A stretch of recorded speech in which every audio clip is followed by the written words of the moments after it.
தமிழகம் எங்கும் கிளைகள் கொண்டு அந்தமால் institute of hotel management and hospital management படிப்பில் சேர்வதற்கான அட்மிஷன் நடைபெறுகிறது.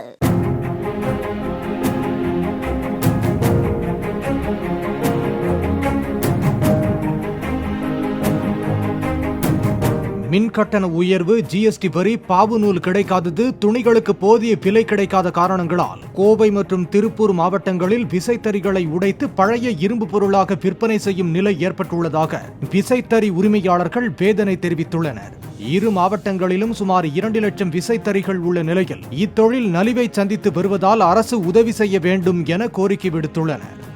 ஒரு குடோன் மூடப்படுகிறது என்றால் அந்த குடோனிலே விசைத்தறி ஓட்டி கொண்டிருப்பவர்கள், நூல் சுற்றுபவர்கள், மறுபடி வேன் ஓட்டுபவர்கள், பாவு நூல் இறக்குபவர்கள், இப்படி பல வகையிலும் பாதிப்புகள் நிறைய நடந்து கொண்டிருக்கின்றது.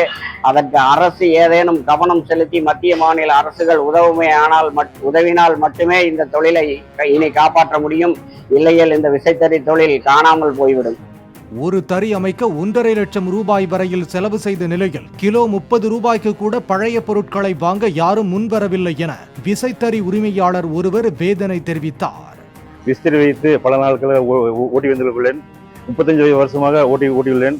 ஒரு தறி ஒன்று 1.5 லட்சம் ரூபாய்க்கு வாங்கி நடத்தி கொண்டுள்ளேன். இப்பொழுது விற்பதற்கு வாங்கறதுக்கு யாரும் இல்லை. விஸ்திரி நடத்திக்கொள்ள ஓட்டுவதற்கு ஆள் இல்லாத காரணத்தால் விற்கக்கூடிய நிலை ஏற்பட்டுள்ளது. தறி ஒன்று 30 ரூபாய்க்கு கேட்கிற கால் இல்லை. 1 லட்சம் ரூபாய்க்கு வாங்கி விற்கிறதுக்கு கூட ஆள் இல்லாமல் நம்ம அவதிப்பட்டு உள்ளோம். ஒரு மின்கட்டண உயர்வு, டெக்னீஷியன் கூலிகள் கம்மியாக குறைத்து கொடுக்கிறார்கள். எந்த ஒரு சலுகையும் இல்லை. எந்த ஒரு அரசாங்கம் எந்த ஒரு நடவடிக்கையும் எடுக்கவில்லை.